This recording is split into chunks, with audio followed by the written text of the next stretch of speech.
Buenas noches, damos inicio a nuestras nuevas clases. El nuevo canal se llama Panesos Diseños, clases virtuales de patronaje. Entonces, para empezar, arranquemos todo los temas, lo que tiene que ver. Vamos a ver una parte general de todo lo que tiene que ver con patronaje. ¿Qué es patronaje?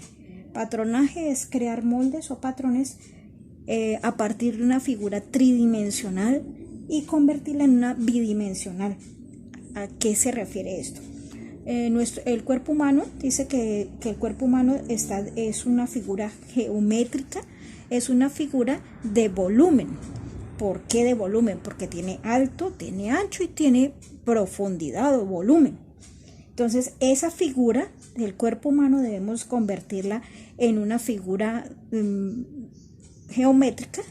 Puede ser un rectángulo, un triángulo, un círculo, cualquier figura geométrica, pero esa figura geométrica va a ser en dos dimensiones, o sea, ancho y largo. A eso se refiere eso. O sea, todo lo que tiene que ver con la conversión de un molde, o sea, de tomar unas medidas y convertirlos en un molde, se llama, o un patrón, se llama patronaje. El patronaje se puede aplicar a cualquier área, o sea, no necesariamente tiene que ser si es solamente la parte de confección o la parte de prendas de vestir. Si yo, por ejemplo, me dedico a la fabricación de maletines, de gorras, de ropa para mascotas y tengo que sacar moldes, tengo que tomar medidas, eso también es patronaje. O sea, no solamente tiene que ser la parte humana, también la parte animal o la parte de muebles o de cojines, de gorras, de carteras, de cuero. También pueden aplicar la parte de patronaje porque están haciendo uso de moldes o patrones para hacer esos prototipos. Bueno. Entonces, ¿qué hacemos cuando ya tomamos las medidas? Tenemos las medidas y vamos a partir de dos líneas, una línea vertical y una horizontal totalmente escuadradas. Y de esas dos líneas vamos a sacar la figura geométrica que vamos a usar de acuerdo al tipo de prenda o de modelo que vamos a hacer. Por lo general, nosotros empezamos con dos rectángulos, por ejemplo, para hacer el básico de la falda, el básico de la blusa, empezamos con rectángulos. Donde el rectángulo, por ejemplo, de la falda, el largo más largo sería el largo de la falda y el ancho más ancho sería el contorno de cadera. Entonces, utilizaríamos esas dos medidas. En la blusa, el largo más largo, si empezamos con el molde posterior, sería el talle posterior y el ancho más ancho sería la medida del busto, que sería la medida más ancha en la parte superior. Las prendas se dividen en dos partes. Prendas superiores y prendas inferiores. ¿A qué se refiere? Las prendas superiores son todas las que van de la cintura hacia arriba, lo que son blusas, chaquetas, camisas, es una prenda superior. Y las prendas inferiores son las que van de la cintura hacia abajo o que abrazan la zona genital. Por ejemplo, el pantalón, la falda es una prenda inferior. Ahora me van a decir, un enterizo cubre las dos, tanto blusa como pantalón. Entonces, ¿cómo lo catalogo? Como abraza la zona genital, el enterizo se considera una prenda inferior. Bueno, teniendo clarito esto, entonces ahora sí vamos a seguir. ¿Qué tipo de patronaje puedo usar yo cuando voy a comenzar a trabajar? Puedo utilizar el patronaje manual o análogo. Cuando lo hago directamente, tomo las medidas y hago directamente sobre un papel el rectángulo, y aplico cada una de las medidas. Entonces lo puedo hacer de forma manual, pero también lo puedo hacer por medio de un programa de diseño, un programa de patronaje, como puede ser Audaces, como puede ser muchos de los programas que hay. Entonces, Optites. Hay muchos programas. Entonces yo lo puedo hacer de forma manual o de forma digital o sistematizado. Pero para hacerlo de forma digital o sistematizado, debo haber primero haber aprendido a hacerlo de forma manual para poder saber de dónde a dónde debo moverme y cómo debo hacer cada una de las líneas o cada una de las curvas. ¿Qué otro tipo de patronaje hay? A pesar de que yo puedo hacerlo manual o digital, puedo tener en cuenta que no solamente puedo hacerlo para un patronaje a nivel industrial, sino que puedo hacerlo para un patronaje sobre medidas cuando yo trabajo sobre medidas, o puedo hacerlo por tallas si lo hago de forma industrial.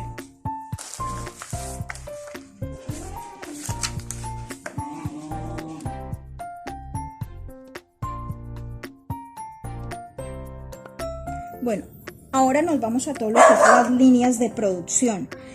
Cuando yo hablo de líneas de producción, ¿de qué estoy hablando? Yo puedo trabajar una línea femenina, masculina o infantil, pero a la vez puedo tener en cuenta qué clase de tejido voy a usar. ¿Voy a usar tejido plano o tejido de punto? Entonces, si vamos a usar tejido plano, son todas las telas que no tienen elongación. Si voy a usar tejido de punto, son las telas que tienen elongación, bien sea franelas, licras, toda esa parte. Pero a la vez puedo trabajar, así sea femenino, masculino, infantil, puedo trabajar diferentes líneas de producción, como por ejemplo lo que es la línea deportiva, la línea de ropa exterior, la ropa interior, la ropa casual, la ropa formal. Puedo dedicarme, por ejemplo, a todo lo que es la parte de pijamas, todo lo que es la parte de ropa interior, lo que llaman lingerie. Puedo dedicarme, por ejemplo, a lo que es la chaquetería, puedo dedicarme a lo que son jeans. O sea, normalmente uno piensa, no, yo voy a dedicarme a la línea femenina, pero yo voy a hacer ropa interior, voy a hacer pijamas, voy a hacer todo. O sea, como consejo, no se especialices en una sola cosa, de pronto una o dos líneas. O si yo, por ejemplo, voy a hacer ropa deportiva, puedo decir, voy a hacer ropa deportiva tanto infantil, masculina como femenina. Solo ropa deportiva o ropa interior o ropa exterior o chaquetas o jeans, me voy a dedicar a eso. Pero no coger tantas líneas a la vez porque eso se vuelve, mejor dicho, un problema grande.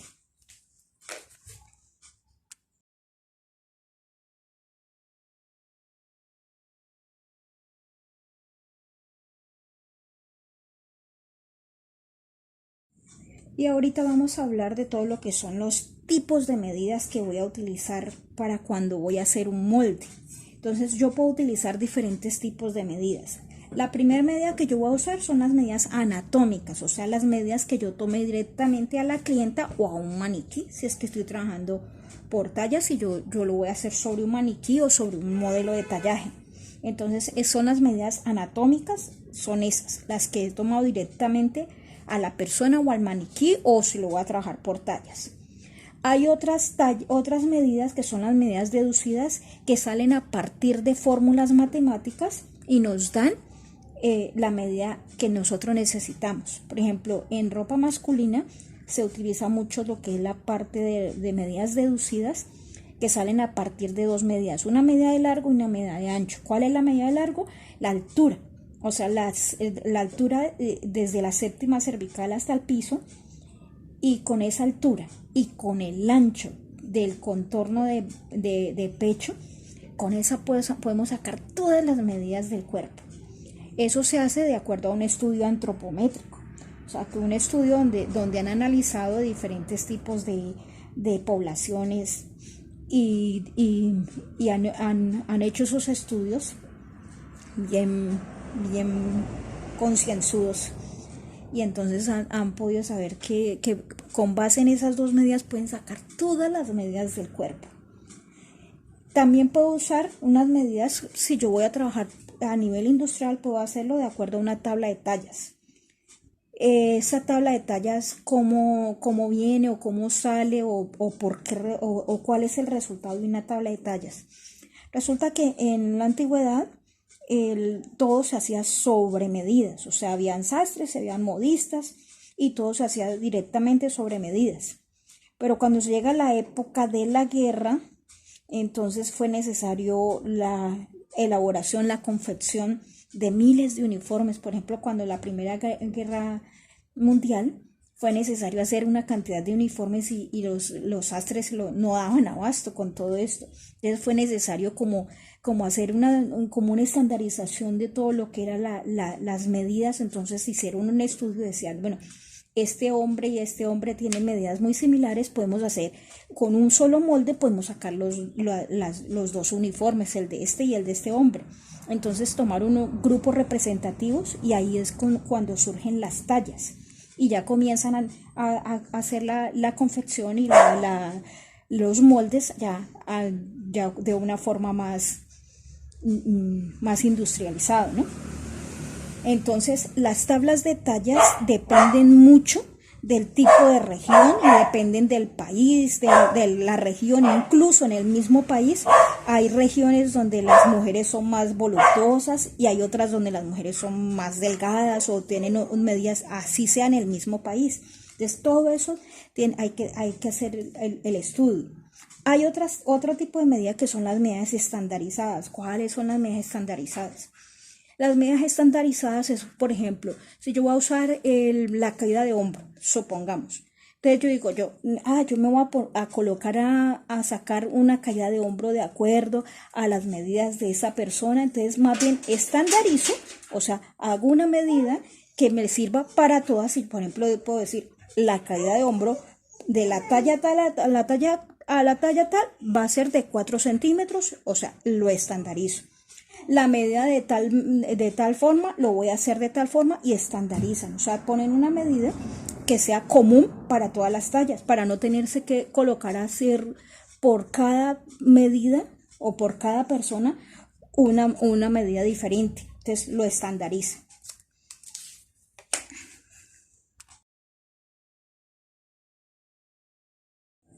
¿Qué otra cosa debemos tener en cuenta cuando trabajamos el patronaje? Debemos tener en cuenta la simbología, o sea, los símbolos que van a ir dentro de cada molde y que deben ser comunes y deben ser universales. Y esos símbolos, yo puedo estar en Colombia o puedo estar en Europa y cualquiera puede entender esos símbolos. O sea, no necesariamente tengo que saber el idioma de ese país para yo saber a qué se refiere o qué significa. Entonces, por ejemplo, si ustedes ven en un molde 3 bolitas así formando como un triángulo, o ven este símbolo como un corchete, o ven estas 3X, esto significa centro doble. En el sitio donde se coloca, entonces quiere decir que cuando yo voy a cortar, ese lado va centro doble. Si yo voy a colocar el hilo de la tela, coloco este símbolo, bien sea vertical, horizontal, diagonal, y eso significa la posición en la que yo debo colocar la tela al cortar. Si yo veo como una T así volteadita o si yo tengo así y veo esto significa piquete. Si yo veo dos semicírculos unidos, quiere decir que esta pieza de este lado con esta de otro lado debo unirla. Si yo veo una línea punteada, quiere decir que por allí voy a coser o voy a pasar un pespunte. Si yo veo una tijerita, eso significa cortar. Si yo veo una pinza y la veo con unas lineecitas dentro, quiere decir que yo debo cerrar esta pinza. Cuando yo hago la pinza, si yo voy a hacer la pinza y yo le veo este piquete y le veo en la punta una cruz encerrada en un círculo, quiere decir que la pinza se va a armar en el molde, en la tela. Si yo solamente la veo cerrada, quiere decir que solamente la voy a cerrar en el papel, pero no la voy a armar en la tela.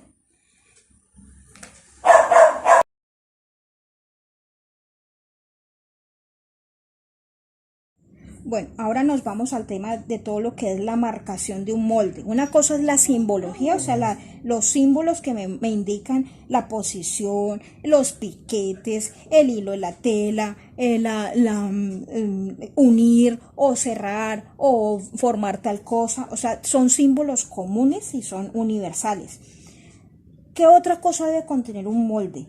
Cada molde debe tener una marcación y esa marcación se dice todo molde debe hablar y esa marcación debe indicarle a la persona que va a cortarlo, a la persona que lo va a confeccionar, esos son señales o señales de confección, señales de diseño. Hay diferentes tipos de señales que yo debo dejarle para el siguiente proceso. Por ejemplo, ¿qué debe contener un molde?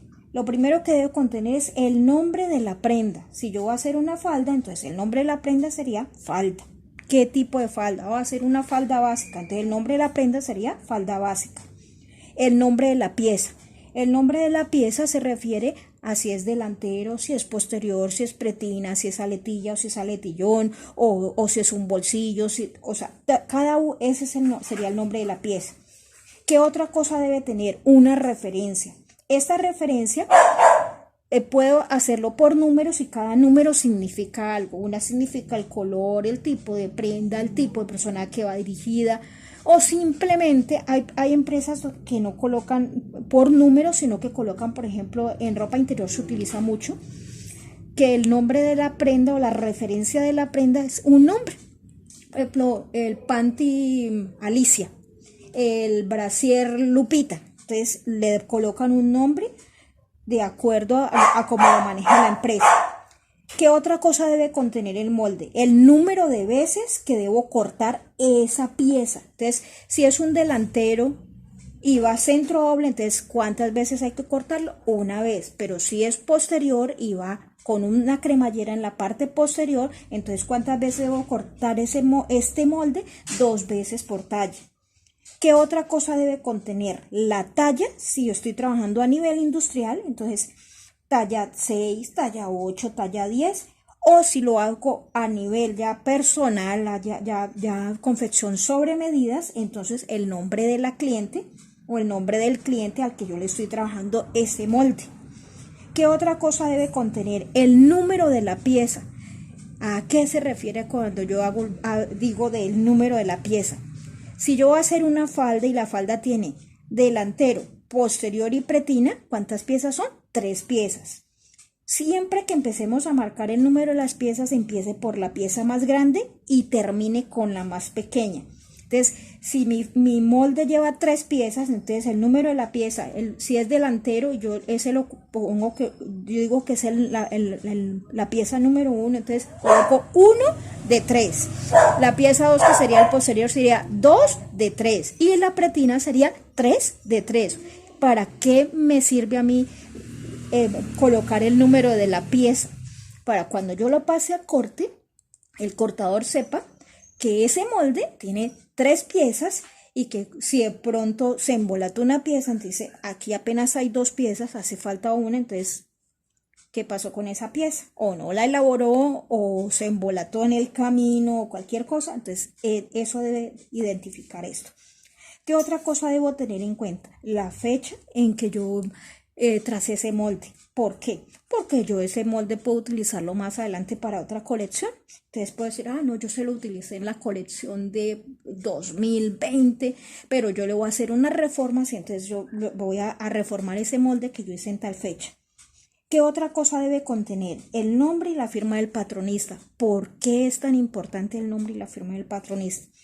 Porque resulta que si yo hice el molde súper bien, el molde funcionó a la perfección, entonces ¿a quién le van a dar la felicitación? Si no está ni marcado. O si de pronto yo me equivoqué en el molde, me equivoqué en una medida y en vez de colocarle 60 de cintura, le coloqué 50 de cintura y me tiré la producción, ¿a quién le echan la culpa? Si no saben ni siquiera quién hizo el molde. Entonces hay que firmar, o sea, colocarle el nombre y la firma de ese patronista, bien sea para que lo feliciten o bien sea para poder hacer el reclamo. ¿Qué otra cosa debe contener? Si yo voy a trabajar diferentes materiales, o sea, si yo voy a trabajar una prenda en un solo material, no hay ningún problema que no coloque el material. Pero si yo voy a utilizar diferentes materiales con ese mismo molde, o sea, yo voy a usar un lino, lo voy a hacer en un drill, lo voy a hacer el mismo molde, lo voy a hacer esa falda, la voy a hacer en lino, la voy a hacer en drill, la voy a hacer en jean. Entonces debo colocar el nombre del material que voy a utilizar. Si yo voy a utilizar ese mismo modelo en varios colores, entonces tengo que también qué color o la referencia de la tela o algo, debo también especificarlo.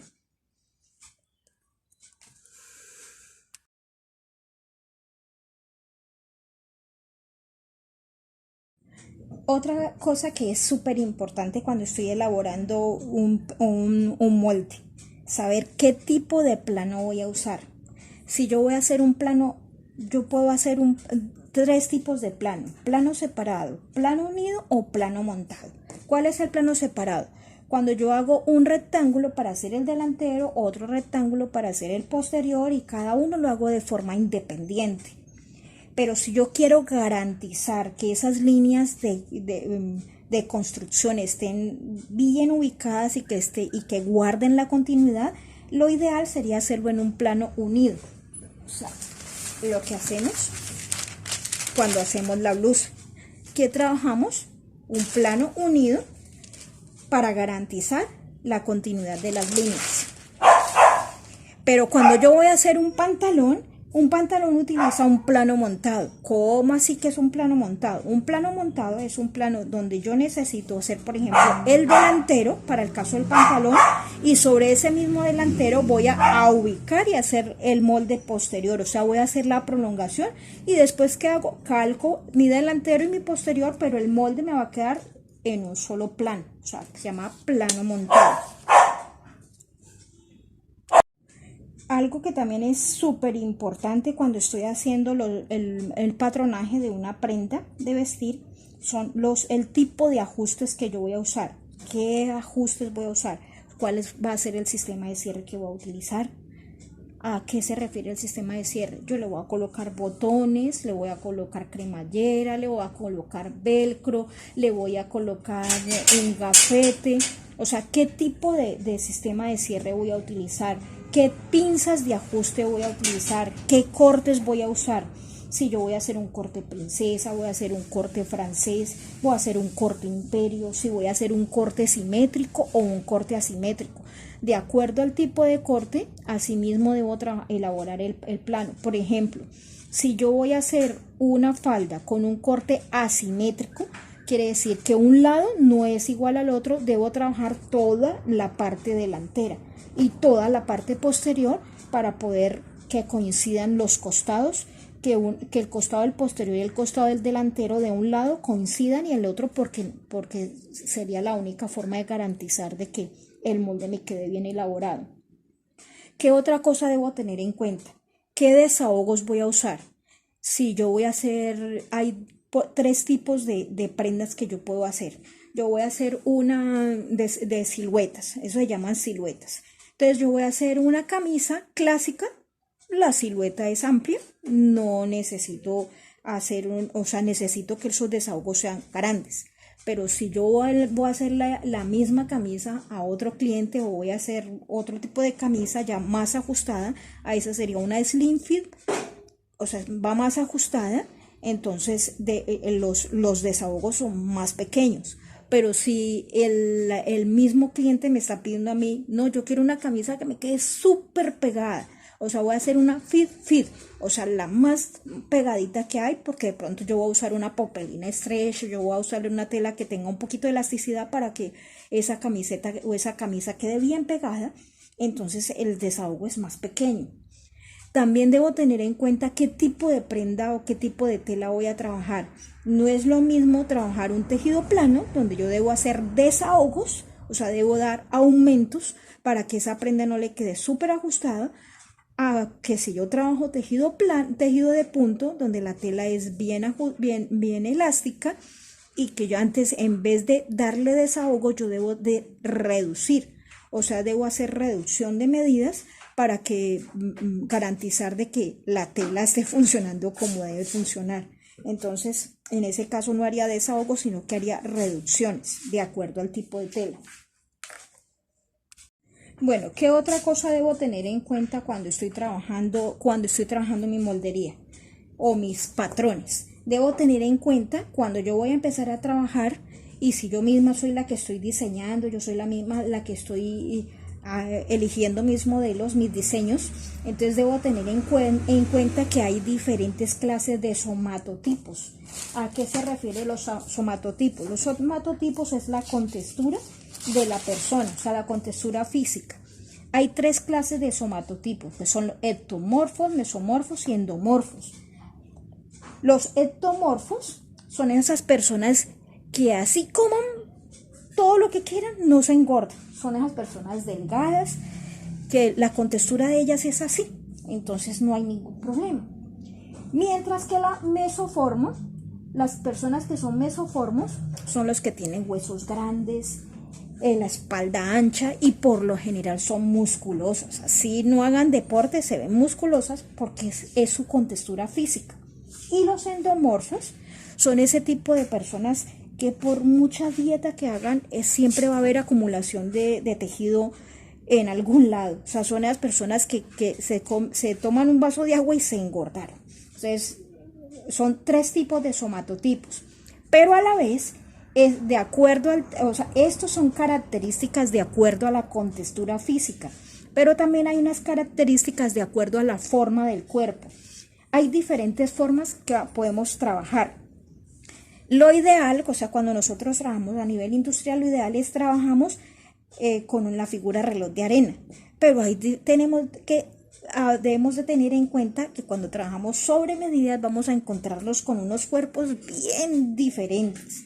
Por ejemplo, hay una forma de cuerpo que se llama triángulo opera, que es la parte superior, que es la de las mujeres de poco busto, pero caderas muy amplias. O sea, en forma de pera, digo, la pera es angosta arriba y va así. O sea, son delgadas arriba y en la parte de la cadera van amplias. Hay otra que es la forma de manzana. La forma de manzana son esas personas redonditas que no se les ve cintura por ningún lado. Hay otras que son la forma de rectángulo, que son esas personas que usted no tienen cintura. O sea, es casi como si usted hace un vestido, es como si fuera una funda.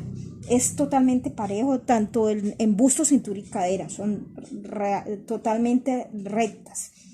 La figura ideal sería la reloj de arena, donde tiene busto, cintura pequeña y cadera amplia. Esa sería la forma ideal y ese es el tipo de persona a las que por lo general cuando se trabaja a nivel industrial es al tipo de persona que nosotros le trabajamos.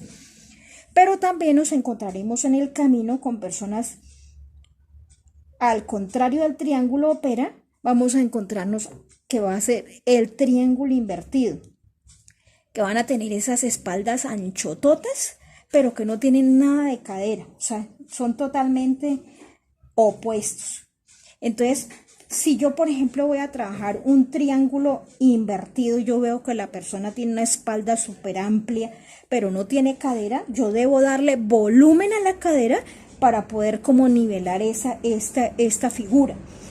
Si yo le meto un bolero, un holán, una gola en la parte superior, eso va a hacer que esa figura se vea más ancha en la parte de arriba y no me va a hacer el efecto que yo necesito darle. Entonces, de acuerdo al somatotipo, o sea, de acuerdo a la contextura física y de acuerdo a la forma del cuerpo, debo yo diseñar y debo sacar el molde y debo darle los ajustes adecuados para ese tipo de cuerpo. Y como punto final y para tener en cuenta, después de que yo ya tengo escogido todo eso, ya escogí la forma en qué patrón voy a utilizar, qué plano voy a usar, qué cortes voy a usar, qué ajustes voy a usar, y yo ya miré qué tipo de cuerpo tiene, o sea, yo ya miré todo eso.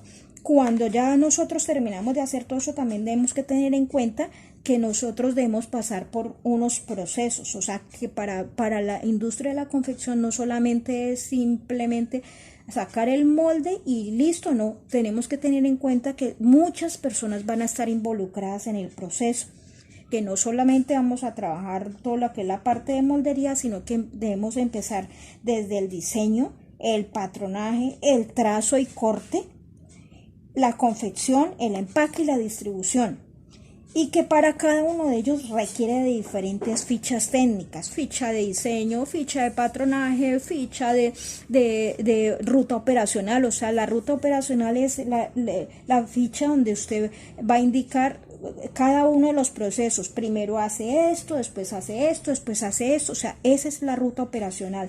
Pero también debemos tener fichas de control de calidad, o sea, donde uno va a chulear o va va a ir chuleando todo lo que cada uno de los controles que van a hacer que esa prenda sea de óptima calidad. Entonces, mis niñas, con eso le damos una breve reseña a todo lo que es la parte general de lo que usted debe tener en cuenta cuando va a empezar a patronar una prenda. Entonces las invito, vamos a empezar con todo lo que es la parte de patronaje femenino. O sea, yo quiero meterles un poquitico todo femenino, masculino, infantil, ropa interior, vestidos de baño, un poquito de lo que es la ropa ya más elaborada, lo que anteriormente nosotros decíamos, es que yo trabajo alta costura, pero tenga en cuenta que para ser un modisto de alta costura debe usted cumplir unas reglas, y la primera regla es vivir en París. O sea, uno siempre ha vivido como engañado, ¿no? Entonces siempre han dicho, no, es que yo soy modista de alta costura. Nosotros no somos modistas, podemos tener técnicas de alta costura, pero no somos de alta costura porque primeramente no vivimos en París, no hacemos parte del círculo de la moda, no cumplimos ciertas reglas, no de pronto hacemos confección ya en masa. No es los diseñadores de alta costura o los modistas de alta costura hacen ropa exclusiva, donde la mayoría de las prendas se hacen a mano, mucha cosa es a mano, y por eso son prendas que son de alto costo. Entonces simplemente nosotros vamos a ser patronistas, o sea, nos van a pasar un diseño, bien sea que si usted está empezando, usted mismo va a hacer sus cosas, si usted mismo va a elegir sus diseños, o si va a trabajar en una empresa, usted depende de un diseñador que es el que va a estudiar todo lo que es la parte de tendencias, de color, de qué es lo que está de moda, qué es lo que está ahora en auge. Entonces a usted le van a pasar y simplemente lo único que usted va a hacer es la interpretación de ese diseño, pero dirigido por el diseñador. Si usted ya va a empezar su empresa ya directamente y usted quiere hacerlo todo, bienvenido, puede hacerlo. Les voy a dar diferentes pautas y les voy a ir explicando diferentes truquitos que ustedes pueden ir aplicando y que les va a servir de mucho. O sea, yo llevo muchos años trabajando ya en esa parte. Yo empecé cosiendo desde muy niña. A mí me enseñaron a manejar. La primera máquina que yo aprendí a manejarla fue la de pedal, la tradicional, la Singer, la viejita, que era de mi abuela. Mi tía me la enseñó a manejar a los 8 años. Yo ya hacía la ropa de mis muñecas. A los 12 yo ya hacía los uniformes míos y de mi hermana, pero dirigido por mi tía. Ya me las cortaba y yo las hacía. A los 16 ya comencé yo a coser ajeno, pero con moldes de revista, porque yo no sabía trazo. A los 18 ya hice mi primer curso de modistería. Después ya comencé a hacer otros cursos, y ya a los 20 y pico ya fue que hice mi carrera de diseñadora, y la última carrera que hice ahora fue la patronista con el SENA, y por eso quiero enseñarlos. O sea, en el otro canal mío, en el patronaje paso a paso, les comencé a explicar la parte del sistema del método manual de patronaje del SENA, porque estaba recién, que había hecho mi carrera, y había muchas que de pronto no tenían como, no sé, no miraban completo los videos o no los entendían bien. Entonces yo comencé a explicarles algunas de las compañías, y no, pues de una vez los subo, y hay muchas que van a tener la inquietud, pero otras me han pedido que les explique el método que yo uso. O sea, yo trabajo con mi método, o sea, trabajo los dos métodos, incluso trabajo otro método que se llama realidad virtual, pero ese ya lo trabajo ya más que todo como para hacer ya vestidos ya más elaborados, copas, strapless y todo eso. Sí trabajo el otro método. En la próxima clase vamos a ver todo lo que es la toma de medidas, y voy a enseñarles una cantidad de medidas que ustedes pueden utilizar y que se van a quedar aterrados. ¿Por qué tanta medida? Si usted toma todas las medidas que necesite en el momento en que va a empezar a hacer su prenda, no tiene que hacer venir a la cliente 1, 2, 3, hasta 4 veces a pruebas, no, porque usted toma todas las medidas y va aplicando de una vez todas las medidas, y yo les voy explicando de qué otra forma y cómo puede solucionarlo y cómo puede hacerlo, qué ajuste puede hacerlo. Entonces, niñas, nos vemos en la próxima clase. La próxima vamos a ver toma de medidas y hacemos el listado de medidas y les explico cómo se toma cada una de las medidas. Buenas noches y nos vemos en la próxima.